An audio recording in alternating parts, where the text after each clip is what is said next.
The colony ship New Horizons drifted through the darkness of space like a small city made of metal and dreams. Inside its massive halls, 50,000 people lived and worked and prepared for their new life. Children ran through the corridors laughing. Teachers prepared lesson plans for schools that would be built on a distant world. Farmers studied soil samples from planet Kepler 442b, the world that would become their home. Captain Daniel Hayes stood on the bridge, watching the stars slide past on the main screen. He was a tall man with gray hair and tired eyes. He had flown passenger ships for 30 years, but this journey meant more to him than any other. These were not tourists or business people. These were families building a future. "Captain, we are picking up a distress signal," said Officer Karen White from her station. She was young, barely 25, and this was her first deep space assignment. Daniel walked to her console. "What kind of signal?" "It is a Vraxian merchant ship. They are under attack by pirates. The signal is weak. They are about 4 hours away at our current speed." Daniel felt his stomach tighten. The New Horizons was not a warship. It had basic shields and 2 small defensive guns that were meant to scare off asteroids, not fight pirates. It carried families, children, people who trusted him to keep them safe. "Can we reach the Galactic Council patrol?" he asked. Karen checked her screens. "The nearest council ship is 11 hours away. Sir, the Vraxian ship might not last that long." Daniel looked at the distress signal data. 6 Vraxian crew members were calling for help. 6 lives that would end if no one came. He thought about the laws. Earth was new to the Galactic Council. Only 50 years as members. They had rules. Many rules. Civilian ships were supposed to avoid conflict zones. They were supposed to wait for proper authorities. But 11 hours was too long. "Change course," Daniel said quietly. "Take us to those coordinates and send a message to all sections. Everyone into the safe rooms. Seal all civilian areas." Karen's hands shook slightly as she entered the commands. "Sir, the regulations say—" "I know what the regulations say," Daniel interrupted. "But I also know that 6 people are dying out there. We are human. We help when we can." The New Horizons turned in space, its massive engines pushing it toward the distress call. Throughout the ship, families moved to reinforced safe rooms. Parents held children close. Everyone knew something was wrong. 4 hours later, they arrived at the location. On the screen, they could see a small merchant ship spinning slowly. Its hull was torn open in 3 places. Around it circled 2 pirate vessels, dark and angular like hungry sharks. "Open a channel," Daniel ordered. "All frequencies. This is Captain Daniel Hayes of Earth Colony Ship New Horizons. You will stop your attack and leave this area immediately." The pirates laughed. The sound came through the speakers like broken glass. "Earth ship? You are far from home, little humans. Go away or we will tear you apart too." Daniel looked at his crew. There were only 12 people on the bridge. None of them were soldiers. But they were human, and humans had a stubborn streak that often looked like stupidity to other species. "Karen, transfer all power from the colony life support to shields. We have everyone in safe rooms. They can manage on emergency air for a while." "Sir, if we do that, we will only have shields. No weapons power." "I know. Do it." The pirates attacked. Their weapons hit the New Horizons like hammers, but the shields held. The huge colony ship just absorbed the punishment. It was not built to fight. It was built to last. "Take us directly at the merchant ship," Daniel said. "Full speed." "Sir, we will ram them!" "No, we will not. Trust me." The New Horizons accelerated straight toward the damaged Vraxian vessel. The pirates scattered, confused by the maneuver. At the last moment, Daniel ordered the engines reversed. The huge ship stopped, creating a wall between the pirates and their prey. "Now," Daniel said calmly, "open our cargo bay. Tell the Vraxian ship to dock with us." It was a crazy plan. The Vraxian ship limped toward the New Horizons, using its last bit of power to slip into the massive cargo bay. The pirates fired again, but they could not get a clear shot. "Got him," Karen said with relief. "Cargo bay sealed." The Vraxian crew is safe. Daniel allowed himself to smile. They had done it. No weapons, no violence. Just a big ship, strong shields, and a willingness to stand between victims and attackers. It was very human. The pirates cursed and threatened, but eventually they left. There was no profit in attacking a ship that would not fight back, but also would not die easily. 2 hours later, Daniel stood in the medical bay. The 6 Vraxian crew members were being treated for injuries. They looked like tall birds with scales instead of feathers. Their leader, a captain named Vexthor, bowed his head to Daniel. "You saved us," Vexthor said in broken English. "Why? You risked your people, your children." "Because you needed help," Daniel said simply. "That is what we do." Then the alarm started screaming. Karen's voice came over the communication system, high and tight with fear. "Captain Hayes to the bridge! A Galactic Council warship just appeared. They are hailing us. They sound very angry." Daniel's blood went cold. He ran to the bridge. On the screen, a massive warship hung in space. It was 10 times the size of the New Horizons, covered in weapons. A face appeared on the screen. It was Zorath, one of the Council's founding species. They looked like insects standing upright, with too many eyes and mandibles that clicked when they spoke. "Human vessel," the commander said, his voice like grinding metal. "You have violated Protocol 17-4-9. Civilian vessels are forbidden from engaging in combat zones. This is a serious offense." "Commander, we were responding to a distress call," Daniel explained. "We saved lives. The Vraxian crew can confirm." "Irrelevant. You broke the law. The Galactic Council does not tolerate violations. This will serve as an example to all species who think rules are optional." Daniel felt ice in his veins. "An example? What do you mean?" The commander's mandibles spread in what might have been a smile. "This incident is being broadcast live across all Council networks. Everyone is watching. They will learn that laws matter more than individual lives." "Wait," Daniel said, his voice rising. "We have 50,000 civilians on this ship. Families, children." "Yes," the commander said. "That will make the lesson more effective." The Council warship's weapons powered up.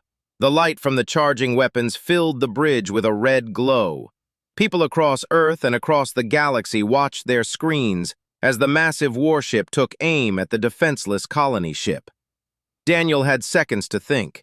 He could try to run, but they would never make it. He could beg, but this creature did not care. He opened the ship-wide communication channel. "This is Captain Hayes," he said quietly. "I want everyone to know that what we did today was right. We saved lives. That is what makes us human. That is what makes us good. I am proud of each of you." The Council warship fired. The New Horizons disappeared in a ball of white light. 50,000 lives ended in an instant. The explosion lit up the darkness of space like a small star being born and dying in the same moment. On Earth, billions of people watched in horror. In the United Nations building, Ambassador Lisa Martinez collapsed to her knees, tears streaming down her face. Across the planet, people screamed and cried and raged. The Galactic Council commander looked into the camera that was broadcasting to 1 trillion beings across hundreds of worlds. "Let this be a lesson," he said calmly. "Laws exist for a reason. Obedience is not optional." Then he cut the transmission. In the silence that followed, something changed in the human spirit. Grief began to harden into something else, something that would shake the foundations of galactic civilization. The dead deserved justice, and humanity would not rest until they got it. The United Nations building in New York had never been so quiet. Ambassador Lisa Martinez walked through the halls with red eyes and a heavy heart. She had not slept in 3 days. None of them had. How could anyone sleep when 50,000 people had been murdered on live television? The emergency session was packed. Every nation on Earth had sent representatives. The room buzzed with angry whispers. Lisa took her seat at the front table and looked at the faces around her. She saw grief. She saw rage. She saw something she had never seen before in these halls. She saw unity. President Helen Carter appeared on the main screen from Washington. Her face was pale, but her voice was steady. "We demand justice," Helen said simply. "The Galactic Council will answer for this crime." Lisa nodded and activated the communication link to the Council headquarters, 300 light-years away. The response came after the usual delay. A Zorath administrator appeared on screen. His mandibles clicked with what might have been boredom. "Ambassador Martinez," he said, "the Council has reviewed Earth's complaint. Your vessel violated Protocol 17-4-9. The matter is closed." "Closed?" Lisa's voice cracked. "You murdered 50,000 innocent people, children, families. You cannot just call it closed." "The law was broken. Corrective action was taken. All species must follow the rules. This is how civilization functions." Lisa gripped the edge of her desk. "Then we demand a formal tribunal. We want an investigation."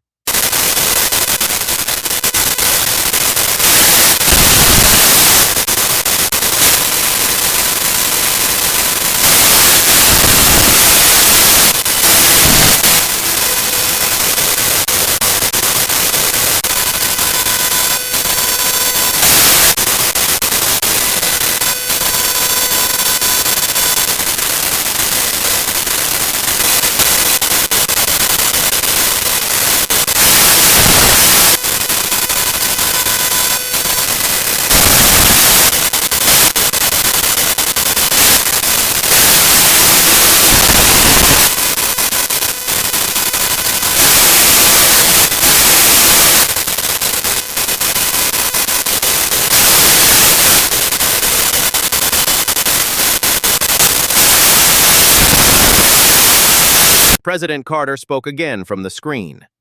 "We cannot fight them with weapons, but we will not let our dead be forgotten.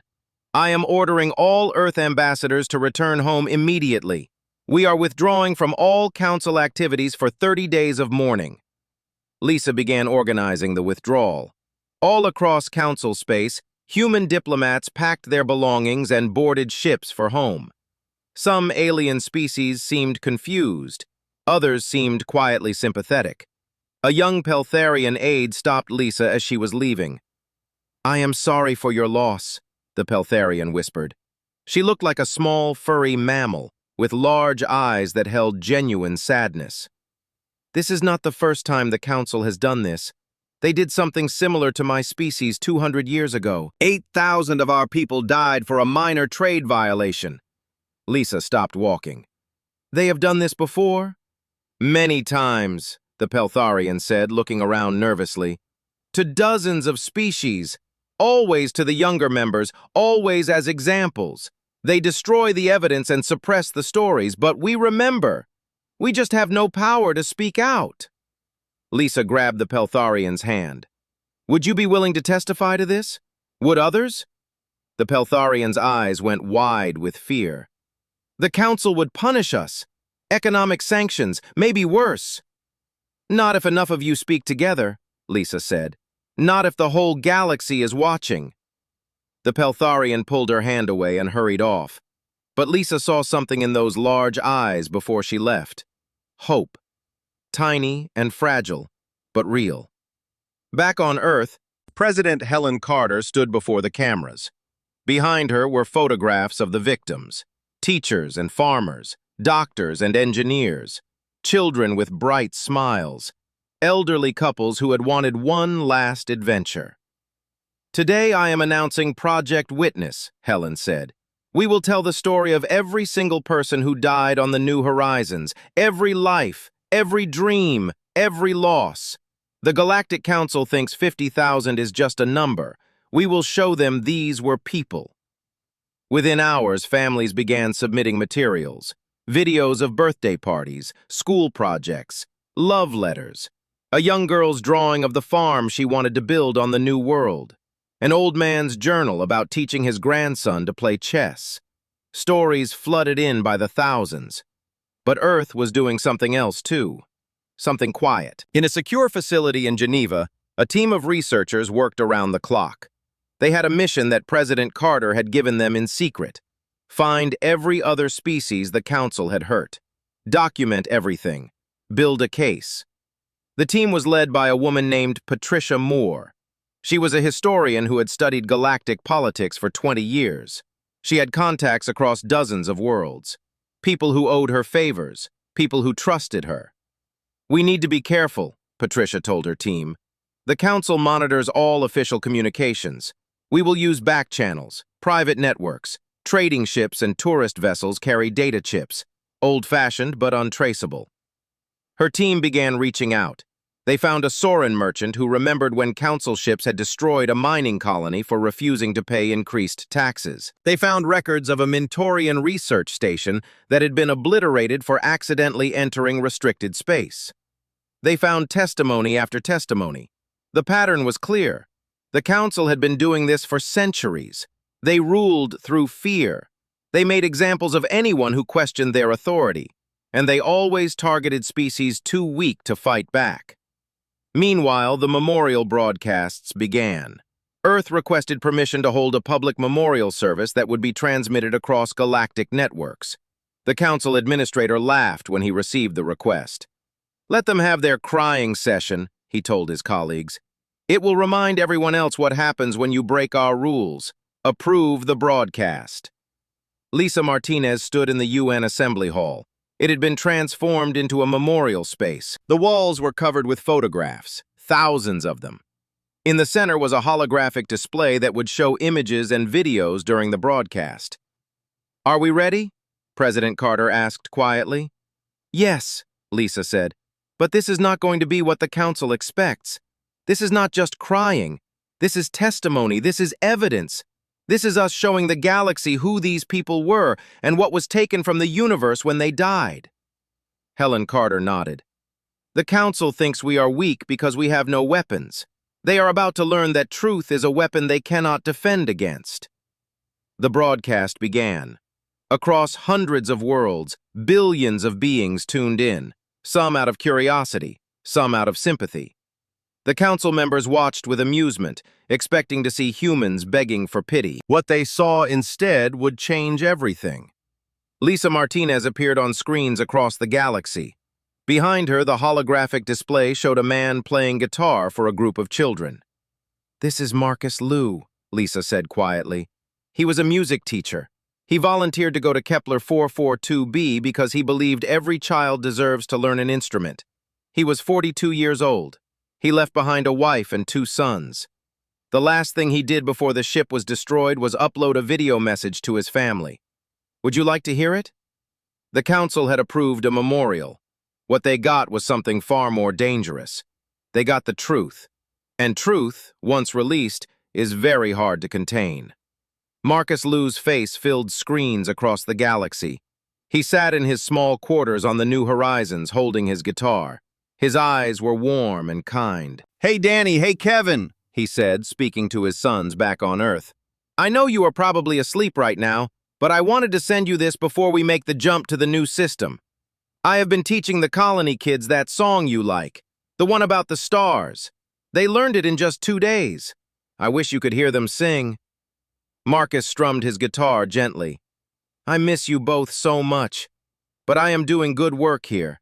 These kids need music. Everyone needs music. It reminds us that we are alive, that we are human. I will see you in 2 years when my contract is done. Stay strong. Help your mom.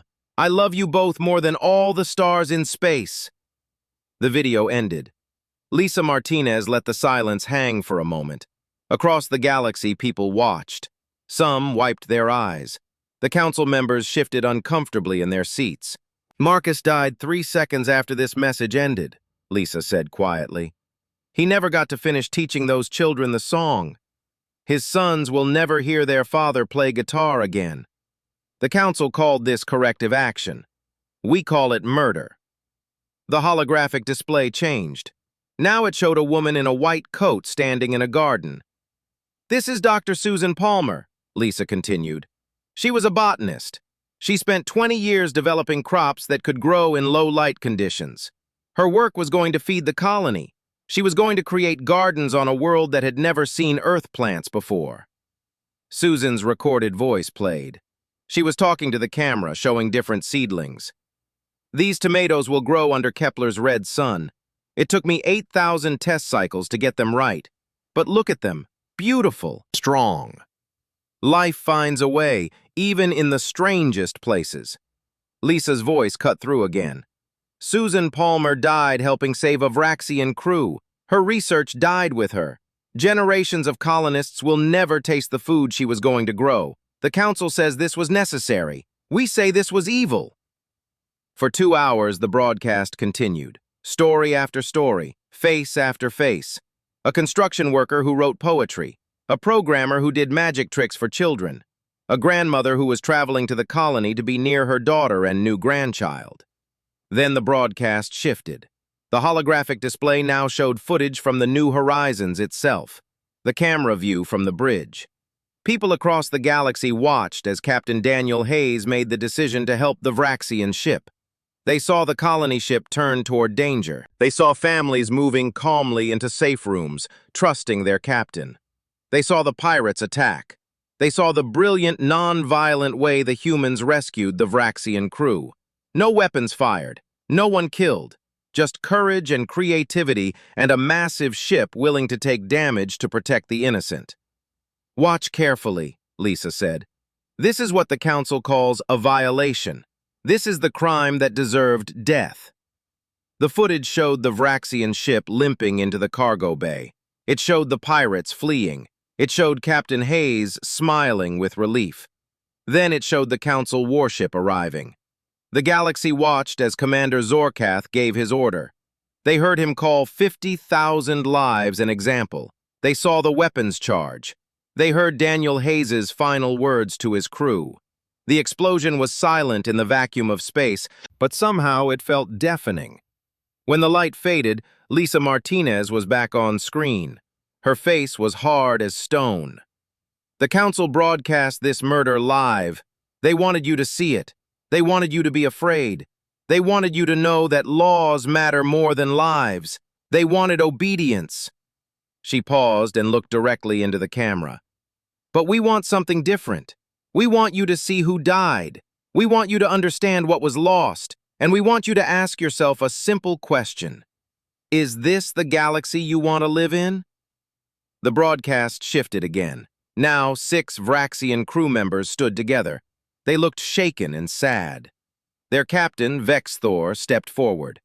"My name is Vexthor of the merchant clan Rixval," he said in heavily accented English. "The humans saved my crew. They risked everything for strangers, for people they had never met, for people who did not even look like them." His voice broke. "My daughter Silwyn was on the New Horizons. She was visiting as a cultural exchange student. She wanted to learn about humans. She was 16 years old. She died in the explosion. The humans who saved me are the same humans who protected my child until the very end. They died together." Vexthor pulled out a small data chip. "I am sharing my ship's logs with Earth, all of them. They show the entire rescue. They show that the humans never fired a weapon, never harmed anyone. They only helped. If this is a crime, then the law itself is criminal." The broadcast showed more testimonies. 3 Peltharian traders who had witnessed the incident from a distance. A Mentorian scientist who had been monitoring the area. All of them confirmed the same story. The humans had only tried to help. Then Lisa Martinez made her final statement. "We do not seek war," she said clearly. "We are not calling for violence. We are simply demanding that you see the truth. 50,000 people died for the crime of having compassion, for choosing to save lives instead of following rules. The Galactic Council wants you to accept this. They want you to be silent. They want you to be afraid." Lisa's voice grew stronger. "But we are human, and humans have a terrible habit. We refuse to accept injustice. We refuse to stay silent.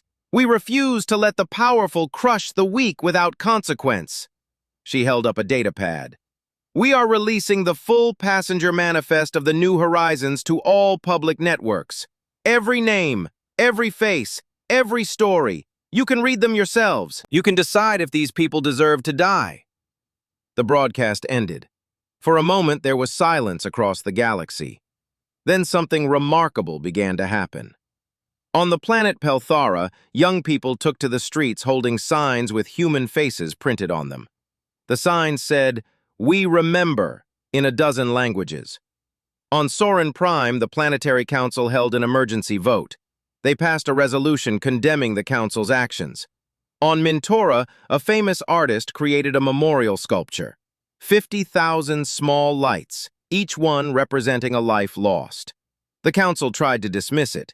Their official statement called the broadcast emotional manipulation. They said Earth was trying to undermine galactic stability. They reminded everyone that rules must be followed. But something had shifted. For the first time in centuries, people across the galaxy were questioning the Council. They were asking uncomfortable questions. If the Council could do this to humans, what had they done to other species? What other crimes had been hidden? In her office on Earth, Patricia Moore received a message on an encrypted channel. It was from the Peltharian aide who had spoken to Lisa weeks ago. The message was short. "I will testify, and I am not alone. We have documents. We have proof. We have been waiting for someone brave enough to stand up first. Thank you for being that someone." Patricia smiled grimly. The memorial had done its job. It had shown the galaxy that the victims were real people. It had made it impossible to ignore what had happened. Now came the harder part. Now came the evidence. Now came the reckoning. She opened a new file on her computer and titled it Project Justice. Then she began to work. The Council thought this was over. They thought Earth would grieve and eventually accept defeat. They thought wrong. 3 weeks after the memorial broadcast, the Galactic Council convened for their monthly session. The Grand Chamber was a massive dome that floated in space, connected to nothing, held in place by technology most species barely understood. Representatives from 200 worlds sat in their assigned seats, arranged in circles that radiated outward from the central platform where the 3 founding species presided. The Zorath representative stood to speak. His mandibles clicked with satisfaction. "Order has been restored," he announced. "The human situation has been resolved. Their emotional display has ended. We move forward with regular business." But before the session could continue, 3 representatives stood up. They were from smaller species, Pelthara, Soren, and Mintora, young worlds that had joined the Council less than 500 years ago. The Peltharian representative, a female named Tilva, spoke first. Her voice shook, but she did not sit down. "We request a formal review of the New Horizons incident. We believe the punishment did not fit the violation. We believe an investigation is warranted." The chamber erupted in murmurs. The Catharan representative, who looked like a being made of crystal and light, turned toward Tilva. "Your request is noted and denied," the Catharan said coldly. "The matter is closed. Sit down." "We will not sit down," the Soren representative said. He was tall and thin, with skin that changed colors based on his emotions. Right now, he was bright red, angry. "The humans showed us something. They showed us that the Council has been using fear to control us for centuries. We demand transparency. We demand accountability." The 3rd founding species, the Velmorians, who resembled massive serpents with 6 arms, hissed with displeasure. "You dare question the Council?" the Velmorian representative said. "You forget your place. We brought order to this galaxy. We created civilization from chaos. You owe us obedience." "We owe you nothing," Tilva said, and her voice grew stronger. "You have ruled through terror. The humans proved that, and they are about to prove something else." On cue, every screen in the Council chamber activated. The founding species tried to shut them down, but the signal was coming from outside, from independent networks, from sources they could not control. Lisa Martinez appeared on the screens. She was broadcasting from Earth. "Greetings to the Galactic Council," she said. "Thank you for your attention. Today, Earth would like to present some historical information that we believe the galaxy should see." The screens split into multiple images, documents, testimonies, Footage. Patricia Moore's research team had been working for weeks, and now they released everything at once. 207 years ago, Lisa continued, the Council destroyed a Peltharian mining station. The official reason was unauthorized expansion into restricted space. 8,000 Peltharians died. The Council called it a tragic but necessary correction. The screen showed the files, official Council reports, survivor testimonies that had been suppressed, images of the destroyed station. Tilva, watching from her seat, felt tears on her face. She had heard stories from her grandmother, but she had never seen proof. 163 years ago, Lisa went on, a Soren cargo fleet was obliterated for refusing to pay increased tariffs. The Council said they were pirates and smugglers. 3,000 Sorens died. Investigation after the fact showed they were legitimate merchants who could not afford the new fees. More files appeared, more proof. The Soren representative stood frozen, staring at images of ships that bore his family name. 98 years ago, a Mentorian research vessel accidentally entered a restricted zone while studying a rare stellar phenomenon. The Council destroyed them without warning. 400 scientists lost. Their research lost. The Council called it necessary for security. The list went on. 47 incidents over 200 years. Different species, different violations. Same result. Death. Destruction. Fear. The pattern is clear, Lisa said. The Galactic Council does not maintain order through justice.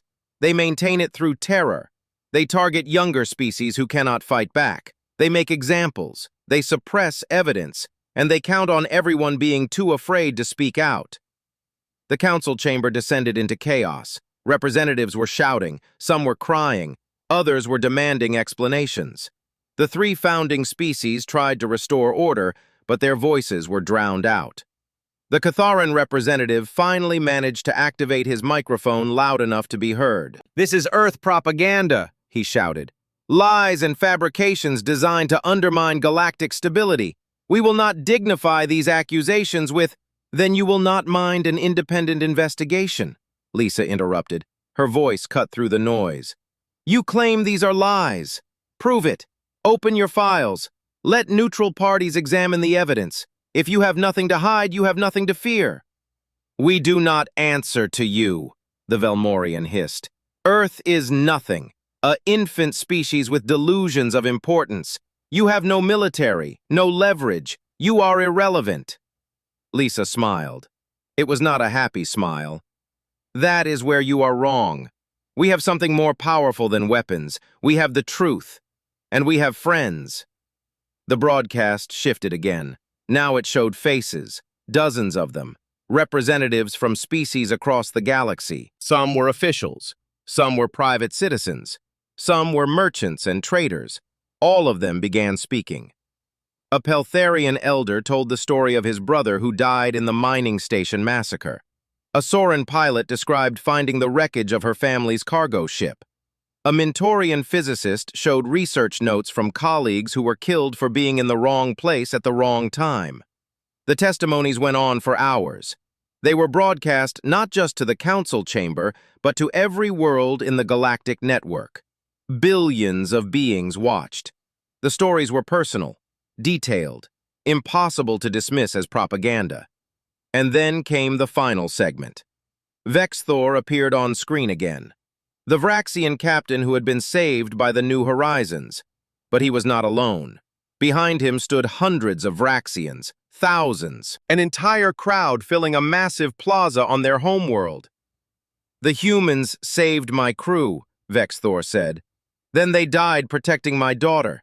The council says this was justice. We say this was murder, and we will not be silent anymore." The crowd behind him raised their voices. They chanted in their own language, but the translation scrolled across the bottom of the screens. "Justice for the fallen, truth over fear, never again."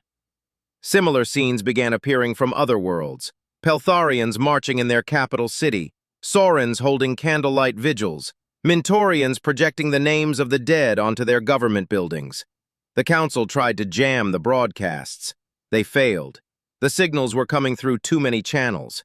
Earth had spent weeks setting up redundant networks, private communications, merchant data streams. Even some of the Council's own infrastructure had been quietly compromised. The Zorath representative tried one last time to assert control. "This changes nothing," he shouted. "The Council's authority is absolute.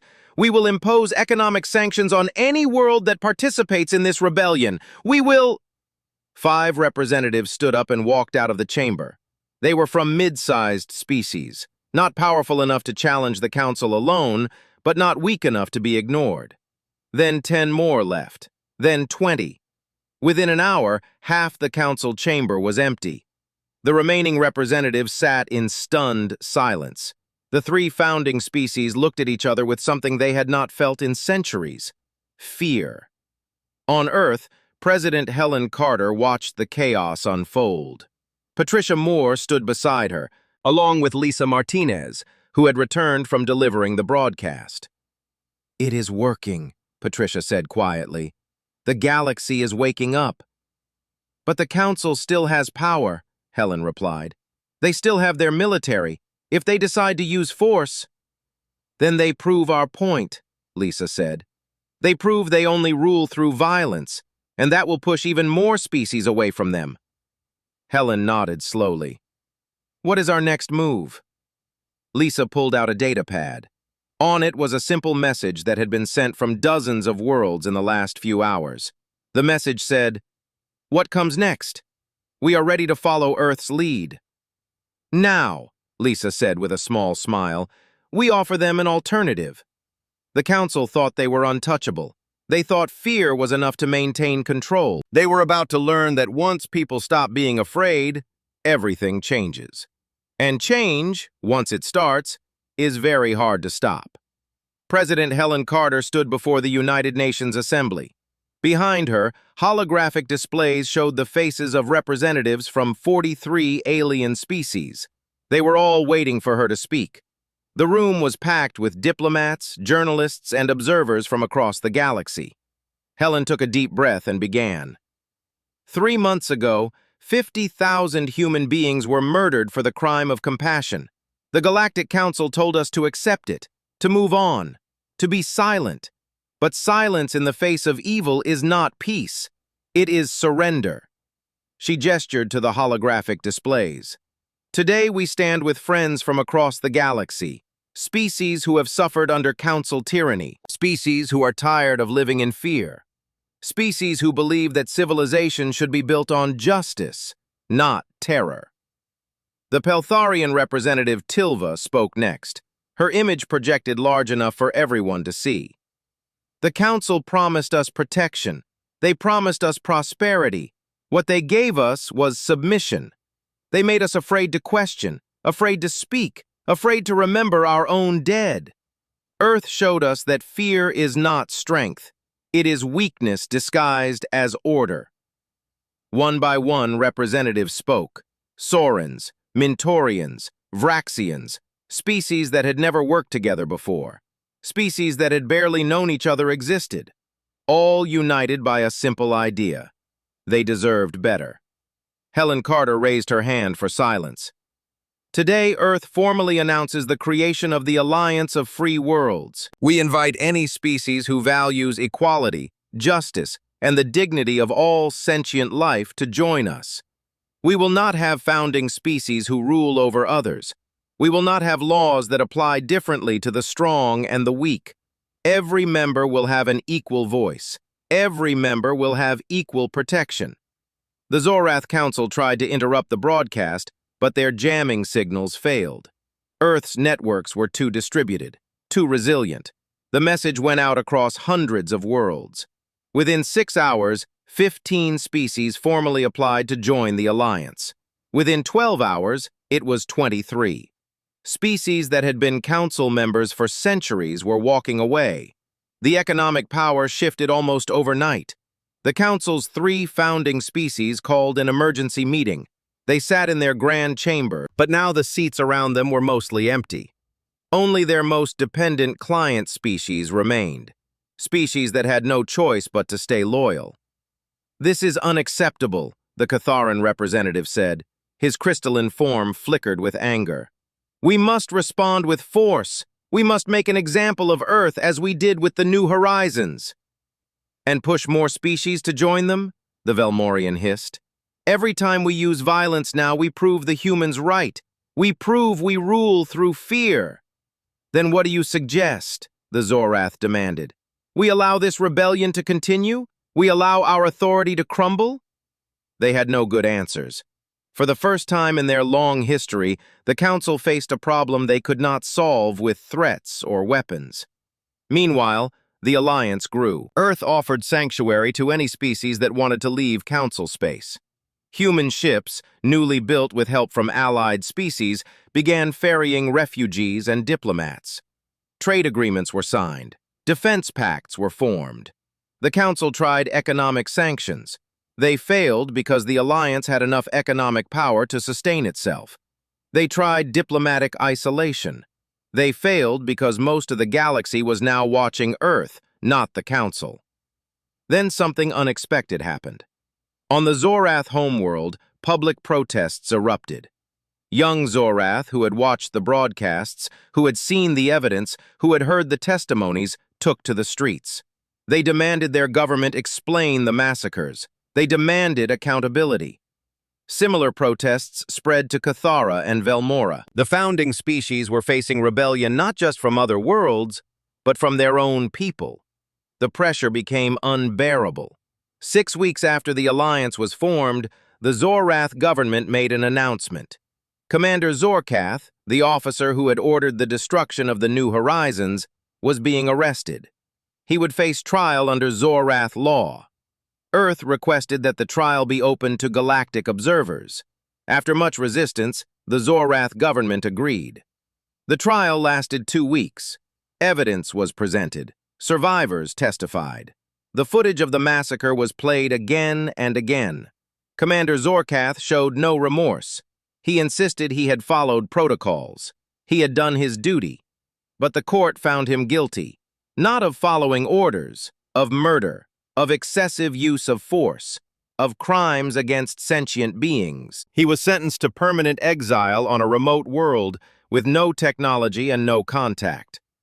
For a Zorath who valued order and connection above all else, it was the harshest punishment possible. It was not enough to bring back the dead. It was not enough to heal the wounds. But it was something. It was acknowledgement. It was justice, however incomplete. The trial changed everything.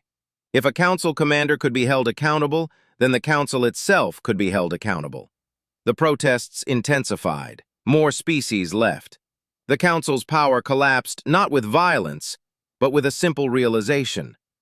They had been wrong. 1 year after the New Horizons was destroyed, the Galactic Council formally dissolved itself. The grand chamber that had floated in space for 1,000 years was decommissioned. In its place, a new structure was built, the Galactic Assembly. Every species had equal representation. Decisions required consensus, not commands from the powerful. Laws applied to everyone the same way. And at the center of the Assembly's charter was a simple principle. No life was expendable. No being was insignificant. Lisa Martinez was chosen as the first Assembly mediator. It was a rotating position, serving 2-year terms. After her would come representatives from other species. The leadership would pass from world to world, ensuring no one species could dominate. On the day the Assembly officially opened, a special ceremony was held. At the coordinates where the New Horizons had been destroyed, a memorial station was constructed. It was not a military outpost or a trade hub. It was a place of remembrance. 50,000 lights floated in space, each one representing a life lost. They formed a pattern that could be seen from light years away, a permanent reminder of what had been sacrificed and what had been gained. Representatives from 50 species attended the dedication ceremony. Helen Carter was there, older now, her hair completely gray. Patricia Moore stood beside her, holding a datapad with all 50,000 names. Lisa Martinez prepared to give the dedicatory speech. But it was not Lisa who unveiled the memorial. It was a young woman named Sophie Hayes. She was 24 years old. Captain Daniel Hayes had been her father. Sophie had been on Earth visiting her mother when the New Horizons was destroyed. She had watched her father die on live broadcast. She had spent a year grieving, raging, wondering if anything could make it right. She stepped up to the memorial's control panel. Her hands shook as she activated it. The 50,000 lights began to glow, soft and steady. "My father died saving people," Sophie said quietly. Her voice was broadcast across the assembly networks. "He died doing what humans do best, helping, caring, refusing to walk away when someone needed him."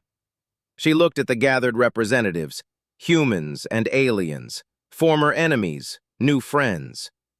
"This memorial is not just for the dead," Sophie continued. "It is for the living. It is a promise that we will remember, that we will honor their sacrifice by building something better, by creating a galaxy where compassion is not a crime, where helping others is celebrated, not punished, where every life matters." She pressed the final button. The lights pulsed once, bright and beautiful. Then they settled into a steady glow that would burn for generations. The inscription on the memorial's central marker was simple. It had been written by a committee representing all the allied species, but the words were unmistakably human. "They saved strangers. Their deaths awakened a galaxy. Their memory demands we be better." Below that, 50,000 names were etched in stone and metal and light. Teachers and farmers, doctors and engineers, children and elders. Each one remembered, each one honored. As the ceremony ended, delegates began to disperse. But they did not leave immediately. They stayed, floating in small ships around the memorial, watching the lights. Humans and Peltharians, Vraxians and Saurans, Mintorians and dozens of other species. They were not allies because they were the same. They were allies because they chose to value each other despite their differences. On Earth, in a small town in Ohio, an old woman named Dorothy Liu sat in her garden. Her son Marcus had died on the New Horizons. The guitar he had played for his students hung on her wall, silent now. But on her datapad, she watched the memorial ceremony. She watched the lights glow in space. She watched Sophie Hayes speak. She watched the galaxy come together to remember. And for the first time in a year, Dorothy smiled. Justice had been served. Not perfectly, not completely, but enough. And from that small beginning, something greater had grown. A galaxy that chose unity over division, truth over lies, compassion over cruelty. The humans had not won with weapons. They had won by refusing to let the powerful make them forget, by insisting that every life mattered, by standing up when others could not. They had won by being human, and the galaxy was better for it.